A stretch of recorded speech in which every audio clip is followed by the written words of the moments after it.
అబ్బా! నాకు తప్ప కష్టాలు ఎవరికి లేవు అనుకుంటారు కదా! వాళ్ళు మాత్రం ఈ వీడియో ఎండ్ వరకు చూడండి. నా కష్టాలు చెబితే నువ్వు ఆత్మహత్య చేసుకుని చచ్చిపోతావు. ఏం చేస్తావు? చచ్చిపోతావు. మీలో చాలామంది లవ్‌లో ఫెయిల్ అయిన వాళ్ళుంటారు. లేదా లైఫ్‌లో ఫెయిల్ అయిన వాళ్ళుంటారు. ఫైనాన్షియల్స్ ప్రాబ్లమ్స్ వల్ల ఉన్న వాళ్ళుంటారు. లేదా ఇంకేదైనా ఎడ్యుకేషన్ ప్రాబ్లమ్స్ ఉంటారు. ఇట్లా చాలా ఫెయిల్యూర్స్ లైఫ్‌లో మనకుంటాయి.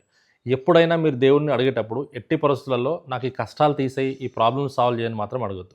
మీరు అడగాల్సిందల్లా ఒకటేంటంటే ఈ కష్టాలను అధిగమించడానికి తగిన శక్తి ఇవ్వు అని మాత్రమే అడగాలి. రెండో విషయం, మరి దేవుడు ప్రణాళిక ఎట్లుంటుందంటే నీకు లవ్‌లో ఫెయిల్ అయ్యాననుకో, ఇంకో అమ్మాయిని దేవుడు పరిచయం చేయడు. తగిన భార్యనిస్తాడు. నువ్వు ఆర్థిక ఇబ్బందుల్లో ఉంటే ఇంత పెద్ద బ్యాగ్ నీ మూట నీ ముందు పడేయడు. నీకు తగిన ఆపర్చునిటీస్ ఇస్తాడు. సో దేవుడు ప్రణాళిక అట్లుంటుంది. సో మీరు ఎప్పుడైనా ఎలాంటి సమస్యలైనా ఉంటే కంపల్సరీ అడగాల్సిందల్లా నీకు తగిన శక్తి ఇవ్వమని మాత్రం అడగాలి.